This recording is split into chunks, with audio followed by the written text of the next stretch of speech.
다만 이 얘기는 하고 싶어요. 뭐냐면 어떤 것 중요하다가 아니라 어떻게 연결되어 있는가, 또 어떤 식으로 상호 지지하는가, 이런 부분들이 굉장히 중요한 것 같아요. 예, 참 제가 만물 박사는 아니고요.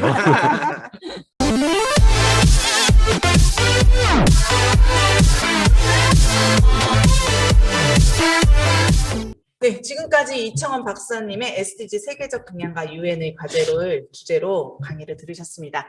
이어서 지속가능 발전 지도 교수님이신 이청원 박사님과 우리 이응현 교수님과 함께 토론의 시간을 가지면서 질의응답 시간을 갖도록 하겠습니다. 자, 우리 이응현 교수님의 말씀을 먼저 듣도록 하겠습니다. 이응현 교수님. 네, 이창원 교수님 강의 고생하셨습니다. 제가 이창원 교수님한테 몇 가지 좀 질문을 드리면서 여러분들이 수업에 대한 이해를 조금 더 하실 수 있게끔 그렇게 질문의 형태로다가 좀 진행을 한번 해 보겠습니다. 먼저 유엔 조직에 대한 이해인데요. 결국은 전 지구적으로 지금 환경이 바뀌어가고 있습니다. 물리적인 환경뿐만이 아니라 사회적인 환경도 바뀌어가고 있고, 그러다 보니까 유엔의 역할이나 기능 이런 것들이 굉장히 중요합니다. 유엔의 기본적이고 본질적인 역할과 기능들이 있었죠. 이 전 세계적인 가치일 수 있는 SDG의 이행에 있어서 그 유엔의 그 좀 더 구체적인 혁신이 어떤 게 좀 필요할까요, 교수님? SDG와 관련해서 좀 말씀을 드리면요. 지금 이제 고위급 회담이 있어요. 그리고 이제 기후 정상회의 같은 것도 있고, 그리고 지속가능 발전 목표와 관련한 정상회의도 이제 매년 열리고 있는데, 그 참여하시는 분들이 갖고 있는 고민들, 또 밖에 있는 사람들이 갖고 있는 고민들이 뭐냐면 유엔이 조금 결정이 느리다라는 거예요. 그럴 수밖에 없겠죠. 193개국이 참여하고 있고 다양한 이해관계를 갖고 있는 국가들이 참여하기 때문에 사실은 이게 좀 오래 걸릴 수밖에 없다라는 이야기를 하는데, 그래서 지금 이제 그것을 조금 더 빠르고 효과적으로 수행할 수 있는 그런 어떤 이제 방법은 없는가에 대한 논의들이 있습니다. 요즘에 그래서 독일에 있는 그 독일이라는 나라에 독일 지속가능발전위원회가 있거든요. 그 위원회에서 유엔에 대한 혁신 과제로 몇 가지를 제안했어요.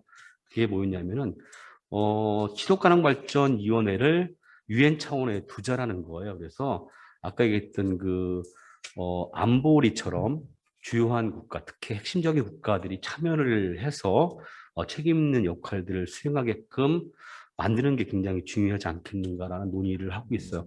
요거는 지금 이제 한국이든 또 해외 많은 나라에서도 그런 고민을 하고 있는 거죠. 이를테면 지속가능발전위원회를 아까 말씀드렸던 환경부서 차원에서 규정하는 것이 아니라 보다 책임 있고 권한이 있는 기구로 격상시켜내는 것들이 굉장히 의미가 있다. 법적 제도적인 장치들을 만드는 게 굉장히 중요하다는 이야기를 하는 부분이 있습니다. 그런 부분들에 대한 이제 고민들을 진행하고 있다는 것이고요. 또 한 가지가 작년에 이제 아까 얘기했던 75주년, 그 다음에 유엔 창립 75주년, 그리고 SDG 채택 5주년을 기념해서 75주년 선언이 나왔잖아요. 근데 여기에 핵심적인 내용이 뭐냐면은 디케이드 오브 액션이라고 합니다. 10년의 행동이에요. 그러니까 그동안에 5년 동안을 SDG를 추진했는데 남은 기간이 얼마다? 10년이 남은 거예요. 10년 동안 무엇을 할 것인가에 대한 부분이에요. 그래서 유엔의 할 역할도 있지만 개별 국가들과 도시가 해야 될 역할들을 굉장히 많이 강조를 해요. 그래서 국가와 도시는 기본적으로 SDG 이행 체계와 추진 체계를 구축해야 되는 것이죠. 그래야 전체적으로 유엔 자체가 작동이 되는 거니까 이 부분들에 대한 이제 고민들을 해달라라는 것이고, 또 하나 다양한 이해관계자들이 소통할 수 있는 그런 시스템들을 구축해야 된다라는 부분들 굉장히 많이 강조하고 있어요.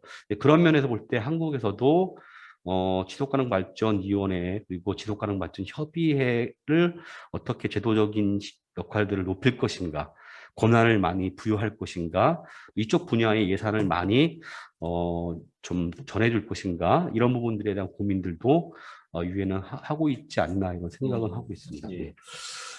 그 제가 예전에 교수님 강의를 보면 그 유엔의 SDG 이행의 국가적 순위 이런 것들이 좀 있었던 것 같은데요. 네네. 그 유엔 차원에서 보면 각 국가들이 SDG 이행을 하는 데에 어떤 국가들이 좀 많이 잘 역할을 수행하고 있고 한국의 수준은 어느 정도 되는지요? 네네. 그러니까 이제 그 나중에 한번 오늘 끝나고 나시면 여러분들요 구글에 들어가서 SDSN 한번 쳐보십시오. 지속가능 발전 해법 네트워크예요. 그다음에 독일의 베텔스만 재단이라고 있어요. 이 두 개 기구가 유엔과 협력해서 뭘 하냐면 SD 그다음에 레포트라고 그러니까 매년마다 2020년, 2019년, 2018년 이런 식으로 해서 지속가능 발전 레포트를 보고서를 만들어내요.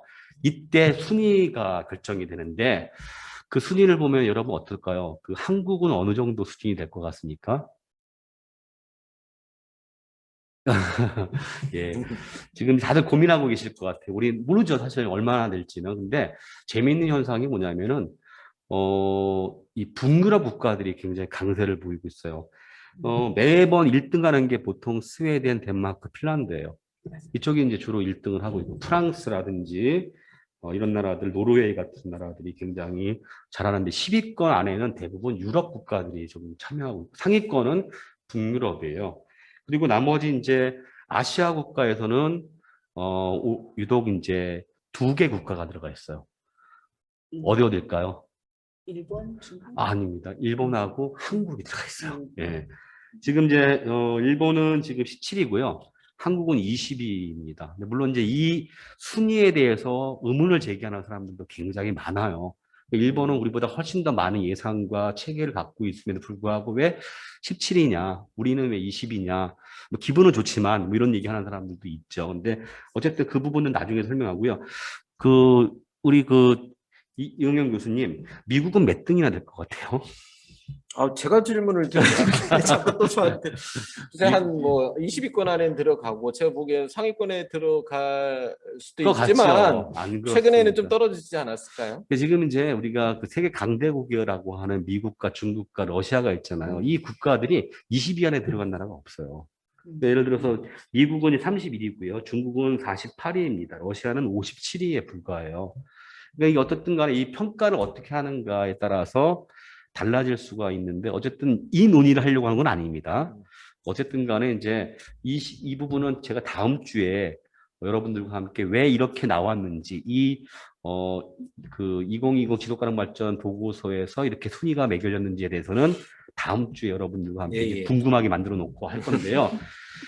최소한 이런 게 있는 거죠. 기본적인 사회적 자본과 또 일정하게 이제 축적돼 왔던 경제력들, 그리고 사회복지 역량들, 민주주의 훈련 역량들, 그다음에 거버넌스 역량들이 이게 조금 여기 투영되는 부분들이 있어요. 사실은 1등부터 10등까지를 보시면은 그런 느낌이 들 겁니다. 그래서 아까 말씀드렸던 4가지 요건 있잖아요. 혁신적인 정부의 전략, 그리고 시민사회의 이니셔티브, 네트워크 간의 연계, 제도화라는 것이 갖는 의미들이 이 순위와도 연결되어 있는 측면들이 있어요. 근데 정확하게 이게 다 맞다라고 이야기하기는 어려운 부분이 있다. 그것은 어떤 기준과 방법에 따라서 이것을 조사 평가했는가에 따라서 결과는 좀 달리 나올 수 있는 측면들이 있는 그래서 거죠. 결국은 국가적으로 이제 참여를 하게 되는데 한국도 이제 아까 말씀하셨던 것처럼 반기문 사무총장 시절에 이제 그 SDG가 이제 설정이 되고 하는데 그럼 지금 한국 차원에서 보면 SDG를 실천하고 이행하는 데 있어서 뭐 다양한 노력들이나 실천들이 이루어지고 있을 텐데 가장 조금 부족하달까 아니면 최우선적으로 조금 적극적으로 참여하고 실행해야 되는 부분은 어느 쪽이라고 생각이 되세요? 그러니까 한국이 그 높은 평가를 받았던 이유 중에 하나는 전국 지속가능 발전 협의회예요. 그 역할이 컸기 때문에 그렇습니다. 평택 지속가능 발전 협의회가 있잖아요. 이게 사실은 이제 그 중국의 경우에는 중앙정부 역할이 굉장히 커요. 또 지방정부 역할이 크고 다만 아쉬운 게 시민사회가 없죠. 왜냐하면 그 사회는 이제 사회주의를 지향하고 있고 그다음에 그 정치 체계는 공산당이 이제 지배하는 구조이기 때문에 시민사회가 활성화되어 있지 않아요. 그렇다고 또 이제 시민사회가 활성화되어 있는 나라가 이런 역할들을 하느냐, 이건 좀 다른 문제인데, 이 한국의 경우에는 시민사회 특히 중에서 이 지방협치라고 하죠. 로컬 거버넌스라고 하는 지향성을 분명히 가진 전국 지속가능발전협의회 산하 조직들이 역할들이 굉장히 컸기 때문에 굉장히 이제 높은 점수를 받았던 측면들이 있어요. 다만 이제 아쉬운 거는 지방 차원에서의 실천에 비해서 중앙정부 역할은 조금 다소 이제 어려운 부분이 있죠. 그 이유는 또 있어요. 뭐냐면 우리가 이제 탄핵이라는 절차를 통해서 새로운 정권이 만들어지고 이런 과정이 어디와 맞물려지냐면 2015년 전후에서 맞물렸어요. 그러다 맞아요. 보니까 이 타이밍을 잘 못 맞췄던 부분들이 좀 있었던 거죠. 그리고 또 한편으로 중앙정부 차원에서 지속가능 발전에 대한 이해가 지방 차원보다 훨씬 더 약간은 좀 부족했던 측면들도 있죠. 그러다 보니까 법적 제도적으로 정비되지 못했던 측면들이 있는데 지금 최근에 이제 아까 말씀드렸던 중앙 차원에서 이제 지속가능발전법 개정 논의가 다시 일어나고 있고 그리고 지역 차원에서는 SDG에 대한 인지도가 굉장히 높아졌어요. 그러니까 유럽이나 일본의 경우에 이제 제일 먼저 SDG 운동을 할 때 대도되는 게 뭐냐면 아는 만큼 실천한다. 그래서 교육을 굉장히 강조하고 하고요. 두 번째 뭐냐면 인지도를 높이는 거예요. 근데 그런 어떤 교육과 인지도 차원에서 지속가능발전협의회 역할이 컸던 거죠. 특히 이제 평택 같은 경우에는 알다시피 지속가능발전 대학을 전국에서 최초로 했죠. 6년째 된 거고요. 그리고 이 과정에서 SDG를 모르는 원래 여기 기치가 우리 오 국장님도 이제 고민했지만 평택에서 SDG를 모르는 사람을 제로로 만들겠다라는 거였어요. 그러니까 물론 이제 평택 인구의 몇 프로까지 SDG를 알지는 모르겠지만 6년 동안을 수행하는 과정에서 많은 사람들이 SDG에 대한 인지도가 높아졌던 측면들이 있다. 이런 굉장히 큰 성과였죠. 다만 아쉬운 거는 중앙 차원에서 법적 제도적 장치를 완벽하게 지금 만들어내지 못했던 측면들, 추진 체계를 구축하지 못했던 측면들은 아쉬움이 있으나 이 부분들은 이제 이제 그 아까 얘기했던 디케이드 오브 액션이라는 10년의 행동의 준비 과정 속에서 충분히 저는 만들어줄 수 있지 않겠는가 이런 생각은 희망적인 생각을 가져봅니다. 네. 이 한국 사회의 SDG 이행에 대해서 조금 더 고민을 해보면 결국은 국가 차원이라고 그러면 국가의 구성일 수 있는 정부와 기업, 그다음에 시민사회 또는 시민사회 단체, 그다음에 아까 말씀하셨던 것처럼 대학 이런 SDG 이행에 대한 주체들이 있을 텐데요. 그 교수님 보시기에는 그 정부 차원의 얘기는 조금 해주셨고, 그다음에 대학들도 요즘에 SDG 이행 체계를 갖추고 교육을 실현하고 있고, 시민사회 영역도 나름대로의 중요성이나 이니셔티브를 가지고서 실행해야 될 부분이 있는데 저희가 계속 평택에서 SDG 이행과 관련돼서 고민을 하는 것은 기업 차원에서의 SDG 이행 이런 것들이 상당히 중요할 듯 싶어요.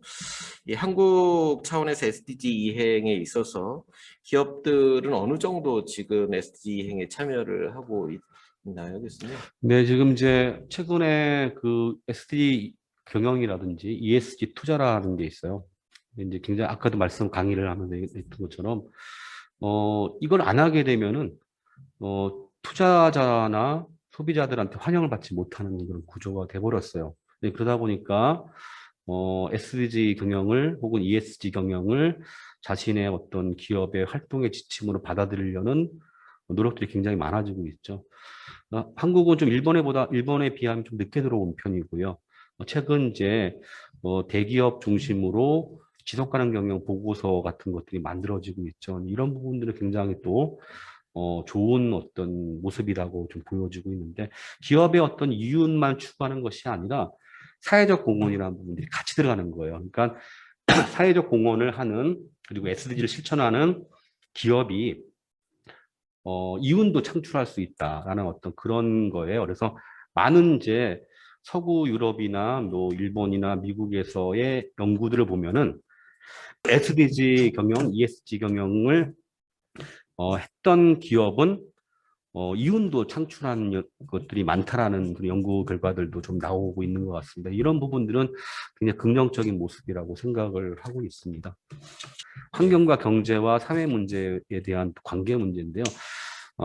이게 이제 아까 앞서서 얘기했던 MDG와 SDG의 차이가 있어요. 그게 뭐냐면은 15년 전에 우리가 이제 2000년부터 해서 2015년까지 했던 MDG가 주로 가난한 나라들을 대상으로 한 먹고 사는 문제를 해결하거나 뭐 아픈 걸 좀 해결하거나 이런 부분들이었잖아요. 근데 이제 사실은 좀 거기는 이제 주로 가난한 나라들을 대상으로 했던 거고 SDG는 가난한 나라, 부자인 나라 모두 함께 하는 거잖아요. 그죠? 근데 그 부분들이 왜 이렇게 됐냐면 우리가 경제적 성장을 좀 하게 되고 그다음에 사회 민주주의가 안정화되면 환경 문제에 대한 인식들도 굉장히 높아집니다.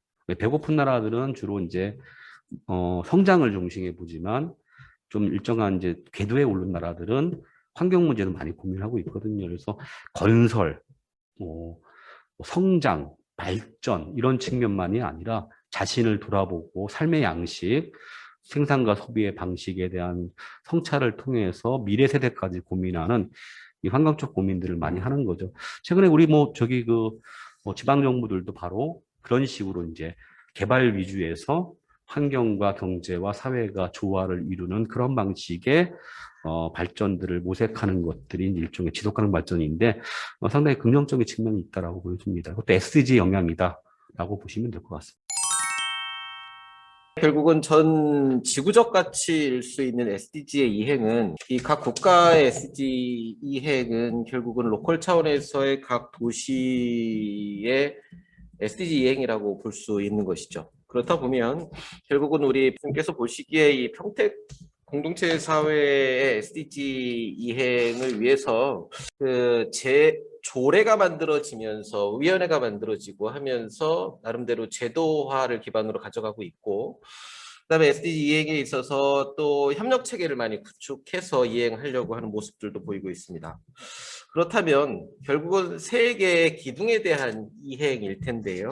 보시기에 평택 사회에서 경제, 사회, 환경 측면에서 어느 측면이 조금 이행이 좀 실천이 되고 우선적으로 좀 돼야 될 것 같은 생각이 드세요? 네, 그 제가 이제 주관적으로 판단할 수 있는 문제가 좀 아닌 것 같아요. 왜냐하면 예. 이제 환경, 경제, 사회 영역들의 요구들을 우리가 한번 봐야 되잖아요. 그죠? 주민들은 어떤 요구를 갖고 있는가. 근데 그거를 제가 지금 우리가 판단하지 못하는 거니까 다만 이 얘기는 하고 싶어요. 뭐냐면 어떤 것 중요하다가 아니라 어떻게 연결되어 있는가 또 어떤 식으로 상호 지지하는가 이런 부분들이 굉장히 중요한 것 같아요.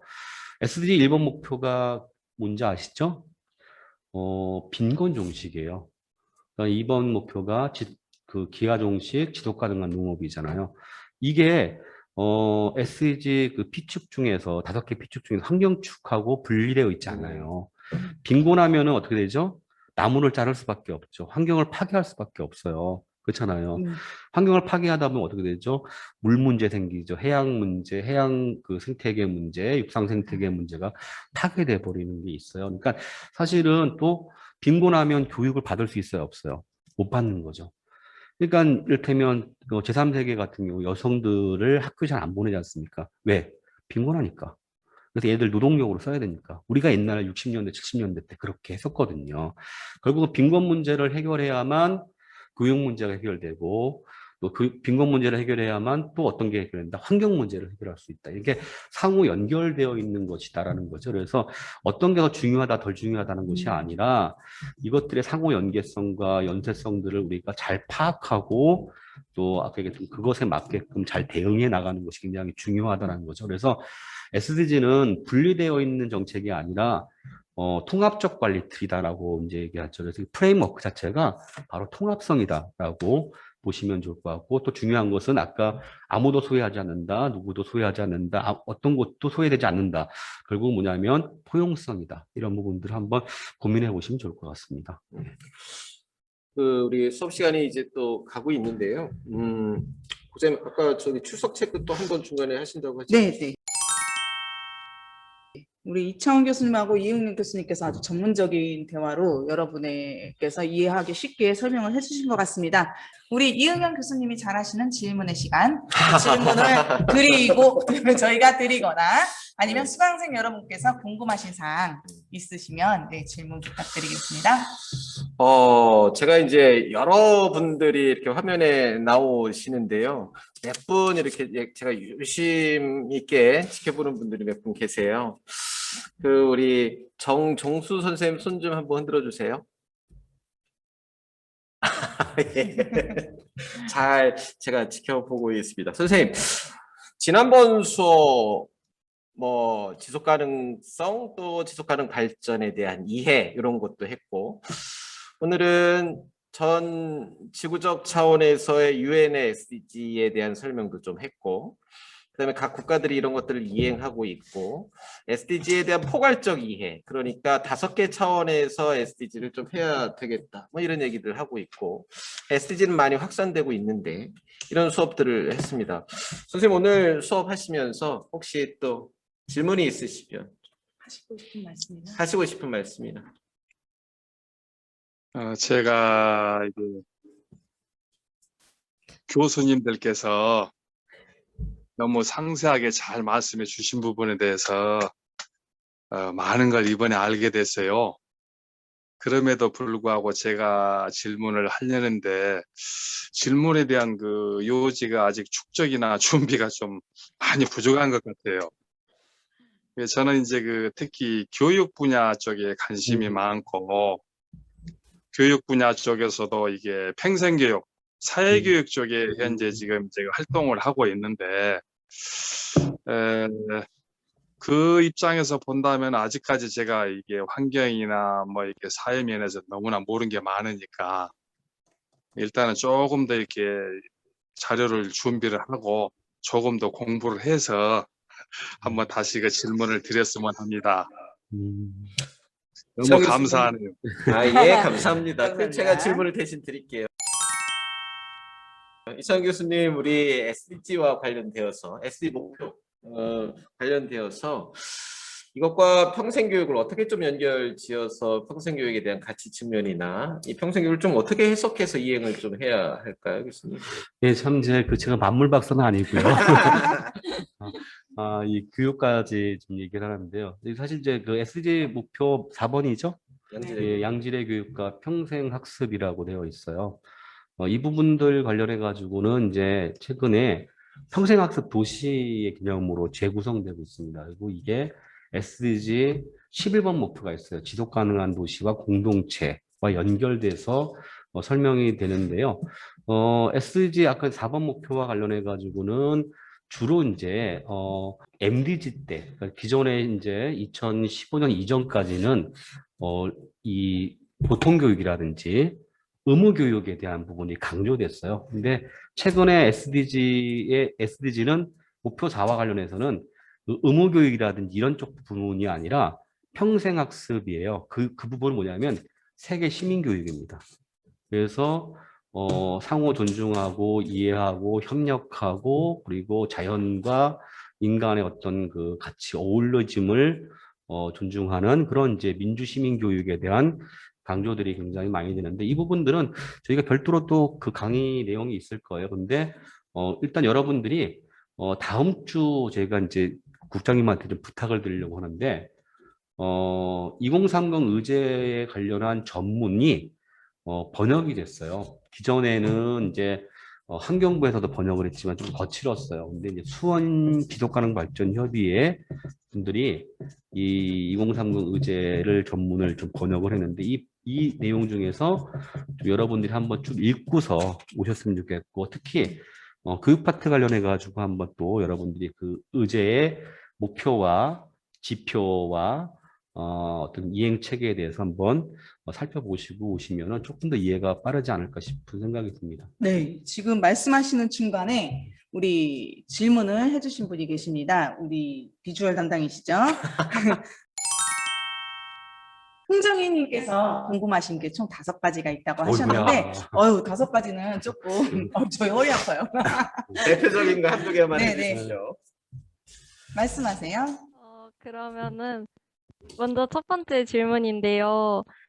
그 2021 한국 포럼 지구의 미래 한국의 미래 그거를 봤었어요. 근데 그 환경부 장관이 나오셔서 이제 정부에서도 협의회 같은 것들도 만들고 SDG를 위해서 노력을 하시는데 이제 이해관계자들이 많다 보니까 오래 걸리기도 하고 좀 힘든 작업이다 이렇게 말씀을 하시더라고요. 네, 그럼에도 진행하고 있는 것들이 많아서 하반기에는 그래도 결과물이 나올 것이다 이렇게 하셨는데 어, 지금 정부나 지방 차원에서 어떤 사업을 진행하고 있는지, 어떻게 진행하고 있는지 궁금해진 거예요. 그래서 그런 것들을 여태까지 시기별로 어떤 노력을 해왔고, 지금 어떤 걸 하고 있고, 앞으로 뭘 할 건지, 그거를 알 수 있는 방법이 일단 궁금하고요. 그리고 그런 것들을 봤을 때 제가 수정 보완할 점이 있으면은 이제 시민으로서 제시할 수 있는 그런 방법, 창구 이런 게 있는지 궁금해요. 네, 먼저 이창원 교수님께서 대답 먼저 해주시고, 아니 부담스러우신가요? 이게 그다음에 너무 이응현 교수님께서 대답해 주시겠습니다. 네, 이게 되게 포괄적인 내용들인데요. 어쨌든 요거를 지금 저희가 주어진 시간이 너무 작아요, 그죠? 그래서 오늘 다 얘기해 줄 수는 없고요. 자료집을 계속 우리가 나갈 거예요. 이제 SDG 교과서라는 제가 쓰고 있는 책인데 일부 쪼개서 여러분들에게 드리고 있어요. 근데 마지막 장을 보시면은 일상 속에서 SDG 실천이에요. 그러니까 이제 우리가 생활 속에서 동네에서 그다음에 심지어는 쇼파나 방 안에서 또 사무실에서 할 수 있는 SDG 실천 같은 게 나오니까 그거는 이제 나중에 한번 참조해 보시면 내가 뭘 할 수 있는지를 볼 수 있을 것 같고요. 지방 정부나 중앙 정부가 해왔던 역할들과 관련해 가지고는 이제 그걸 어떻게 알 수 있겠냐라고 하는데 일단은 저희 홈페이지를 들어오세요. 지속가능 발전 협의회 홈페이지를 들어오시면 SD 연구자료. SDG 연구 자료들이 쭉 있어요. 그리고 오늘 지금 제가 나눠드렸던 PPT 보시면은 1970년대부터 해서 2015년도 SDG 합의 채택까지 과정들에 대한 그림이 나와 있죠, 그죠? 이걸 여러분들이 한번 보시면 돼요. 그러면 지난번에 또 제가 나눠드렸던 김명환 교수님 오셨을 때 나눠드렸던 자료 있죠, 제가 쓴 건데 그 자료에 자세하게 또 오늘 자료에 자세하게 그동안에 20, 30년 동안 진행되어 왔던 흐름들이 나와 있습니다. 그걸 참조하시면 세계 또 중앙정부, 지방정부의 활동들을 좀 이해하시는 데 도움이 될 것 같아요. 홍정희님 이렇게 자료 한번 읽어보세요. 간단하게 추가적으로 좀 제가 설명을 드리면 이게 국가적인 차원에서의 SDG 이행은 아까 교수님 말씀하셨던 것처럼 중앙정부 차원에서의 핵심적으로 뭔가 이렇게 SDG의 이행 체계를 갖출 필요가 있는데 이게 환경부 차원에서 이행이 되는 것 자체가 좀 한계가 있다라는 얘기죠. 그러니까 환경부는 환경부 차원에서 볼 수 있는 게 있는데 SDG를 기본적으로 봤을 때는 환경뿐만이 아니라 포괄적으로 사회나 경제까지도 포괄할 수 있어야 되는 것이죠.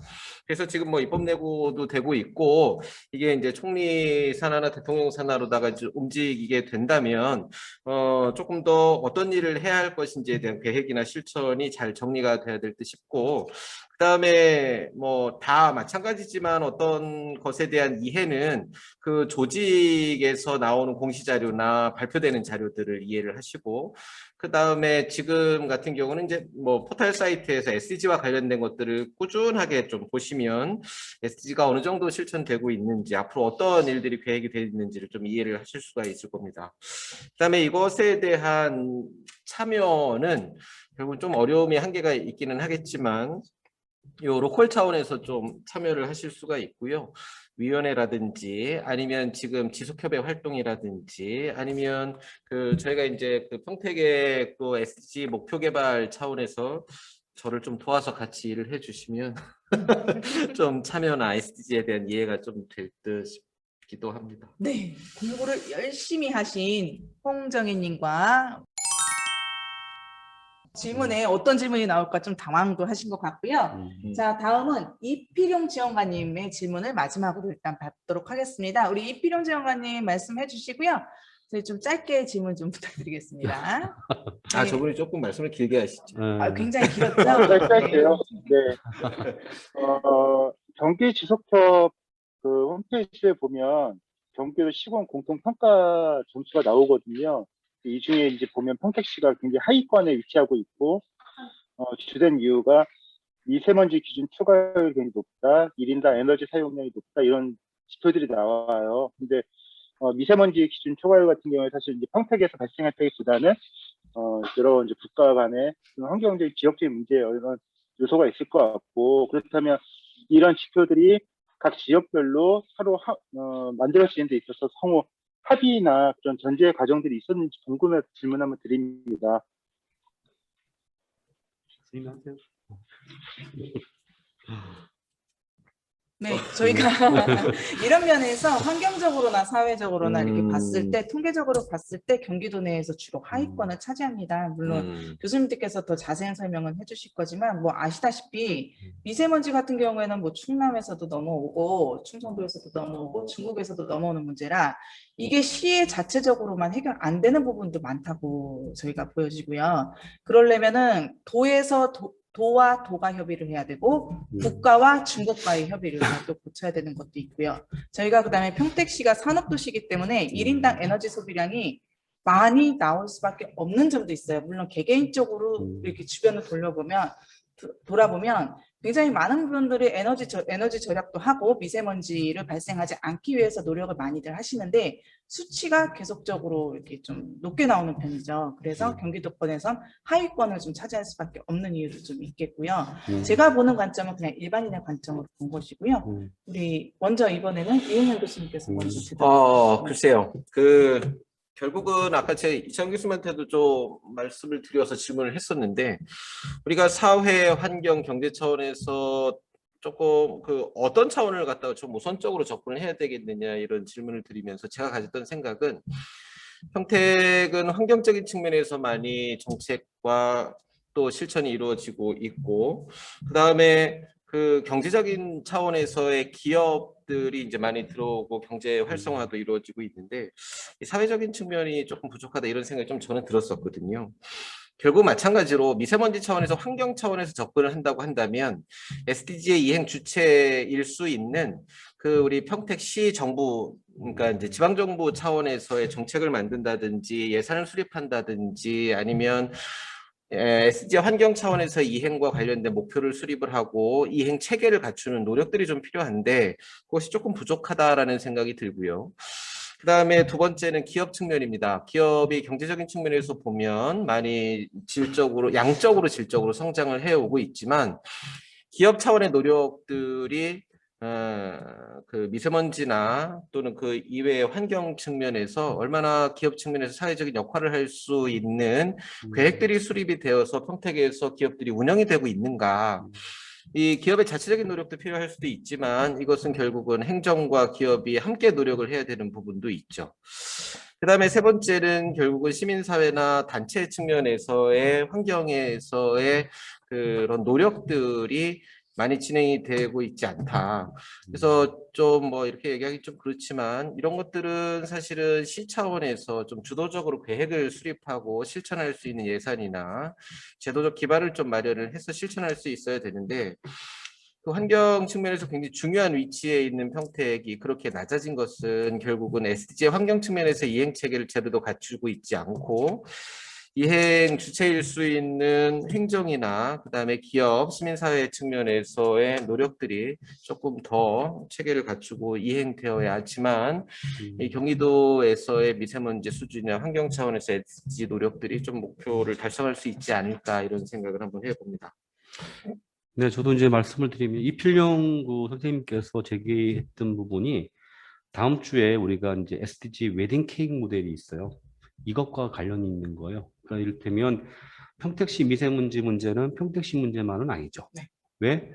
글로벌적인 측면이 있죠. 그다음에 지역적 측면이 있어요. 그다음 국가적 측면이 있고 그리고 바로 또 이제 도시적 측면들이 있는 거죠. 이걸 이제 SG 웨딩 케이크 모델에서는 수직적 체계와 수평적 체계의 거버넌스를 얘기하는 게 있어요. 이걸 통합적으로 해명하지 않으면 미세먼지 문제나 환경 문제 해결이 잘 안 되는 거죠. 그런 점에서 이필용 선생님이 좋은 말씀을 해주신 것 같고요. 이 문제는 다음 주에 한번 더 깊이 있게 한번 얘기를 해보면 좋을 것 같습니다. 아무튼 굉장히 좋은 말씀을 해주신 것 같아요. 감사합니다. 네. 네, 질문을 해주신 분도 아주 퀄리티가 높으시고 대답해주신 분도 아주 높은 질로 대답을 해주셨습니다.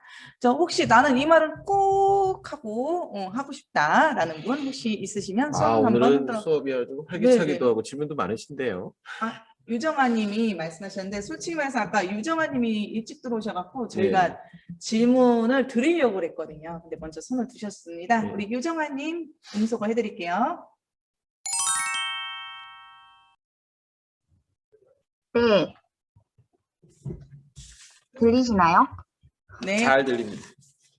저기 아까대 그 나라에서 그 가난한 나라와 잘 사는 나라 그거를 말씀하셨는데 어떤 게 그 잘 사는 빈곤층이 어떤 부분에서 어떻게 이루어지고 그런 거를 좀 듣고 싶거든요.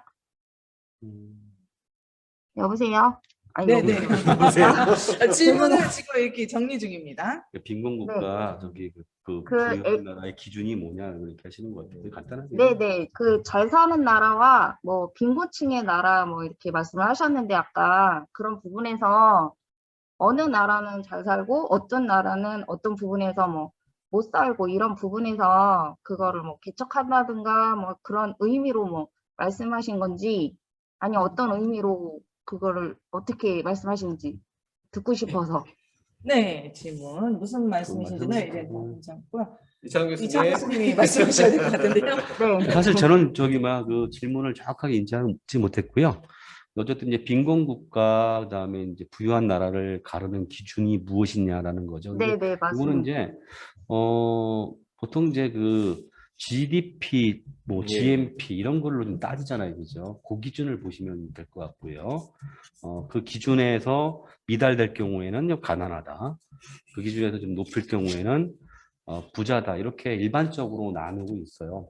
근데 이제 아쉬운 점은 좀 있어요. 그러니까 SDG 1번 목표를 보시면은 1번 목표에서 빈곤선을 나누는 기준이 어떤 거냐면 지표 중에 하나가 하루에 1.2달러인가 1.25달러인가를 이야기하고 있어요. 그걸 가지고 최저 빈곤선으로 나누거든요. 이 부분도 사실은 이제 주관적이에요.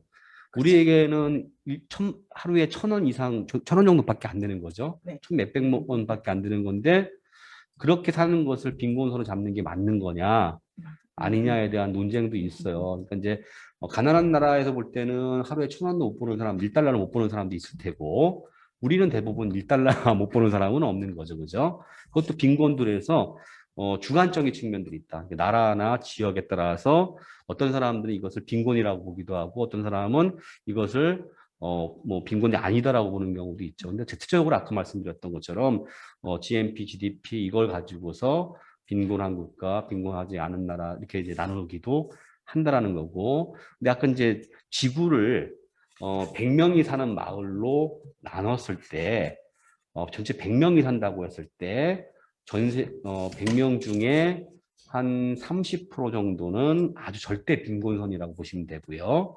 그다음에 이제 절반 정도는 가난한 편에 속하는 거죠.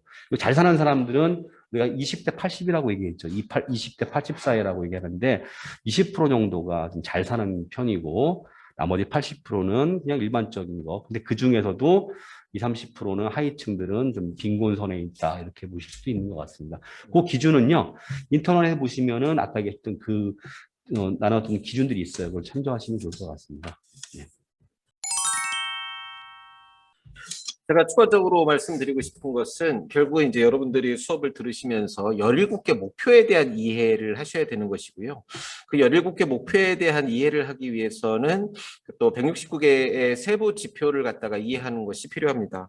그래서 선생님께서 지금 질문하셨던 것을 갖다 조금 더 이해를 하려면 SDG 차원에서 보면 일본 빈곤에 대한 문제가 해결이 이제 1번 목표이다 보면 그 세부 지표를 한번 더 고민을 해보시고 찾아보시는 것이 빈곤에 대한, 왜냐하면 결국은 그것에 대한 격차를 갖다가 해소하는 길이다 보니까요.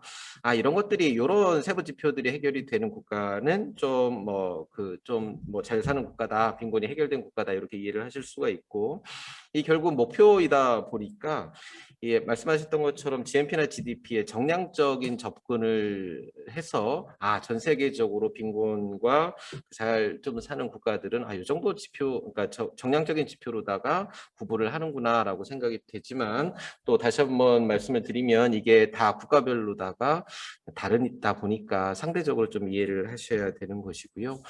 하나 더 추가적으로 말씀을 드리면 요즘에는 뭐 잘 살고 못 살고 이런 것들도 중요하지만 행복한 국가는 어떤 국가인가 이렇게도 좀 한번 접근을 해보는 것이 또 필요할 듯 싶습니다. 네, 우리 수강생님들의 열심히 수강을 듣고 질문을 하는 모습에 우리 이응현 교수님하고 이창원 교수님도 당황했습니다. 아니요 뿌듯하셨을 것 같아요. 예. 맞아요. 네, 네, 저도 맞습니다. 이렇게 기분이 좋은데. 자, 그리고 지금 방금 말씀해주신 17개 목표, 169개 세부 목표, 뭐 231개인가요? 그 지표에 관해서 유엔은 어떻게 설정을 했고 대한민국은 어떻게 설정했으며 경기도는 어떻게 설정했는지 저희가 자료가 있습니다. 그 강의가 이 모든 지속가능 발전대학이 끝나면 저희가 자료를 책자를 우편으로 발송해 드릴 예정이고요. 평택시의 지속가능 발전 목표는 올해 수립 예정입니다. 그때 여러분들의 역할이 굉장히 중요하니까 그때 도움 요청 꼭 드리겠습니다. 자, 이제 그 질문 그만 받을게요. 네, 이걸로 마치도록 하겠고요. 우리 교수님들 수고 많으셨다고 반짝이 박수로. 예. 수고하셨습니다. 네. 고생 많으셨습니다. 네, 아직 일어나시면 안 됩니다. 자, 이제는 오늘도 끝까지 수강을 해주셨는데요. 자, 광고 말씀 좀 드리겠습니다. 문자를 받아보셨을 거예요. 저희가 환경에나 이벤트를 진행 중입니다. 기왕이면 우리 지속가능발전대학 수강생 여러분께서 좀 경품을 좀 많이 탔으면 좋겠습니다. 그래서 수강생 여러분의 많은 참여 부탁드리고요. 아주 쉬운 퀴즈하고 인증사진만 보내주시면 됩니다. 그리고 추첨을 통해서 저희가 친환경 제품을 보내드릴 예정인데요. 친환경 제품 아무한테도 공개 안 했는데 제가 초미세 플라스틱 네네 그거를 발생하지 않는 대나무로 만든 친환경 칫솔 세트 4개들이와 그다음에 비누를 감싸주는 왜 그 거품망은 안 했고 예산이 부족해서 안 했고요. 네, 친환경 대나무 세트를 유아용 2개, 성인용 2개 해서 보내드릴 예정이니까 여러분께서 문자로 내일 한번 더 들어갈 거예요. 그때 문자로 신청 부탁드리겠고요. 네, 두 번째 강의 후에 저희가 내일쯤 해갖고 강의 평가 설문조사를 실시하고 있습니다. 이번에는 한 10번, 저저번 주 1강 때는 10분 정도 설문조사에 응해주셨는데 여러분의 다양한 의견을 주시고요. 뭐 우리 교수님도 혼내자는 게 아닙니다. 이게 지속가능발전대학을 여러분께서 어떻게 하면 더 손쉽게 다가갈 수 있는지 그렇게 평가하기 위함이니까 참여하시면 선물 준답니다. 그 비밀인데. 비밀인데. 네, 연락처도 모르고 누가 썼는지도 모르는 상태에서 드릴 수가 없더라고요. 그래서 늦은 시간까지 1시간 반 동안 열심히 들어주셔서 감사드리고요. 다음 주에도 우리 이창훈 교수님의 강의입니다. 네, 수고 많으셨습니다. 다음 주에 뵙겠습니다. 수고하셨습니다. 고맙습니다. 자, 편집 영상상 저희가 잠깐 박수 한번 칠게요. 수고하셨습니다. 네, 수고하셨습니다. 다음 주에 뵙겠습니다. 오늘 빠진 사람 있으면 좀 이렇게 아는 분이 빠지셨으면 딱 걸렸다고 다음 주에 꼭 나와달라고 네, 좀 말씀 좀 전해주세요. 네, 수고 많으셨습니다. 고맙습니다. 우리 소거 좀 해주세요.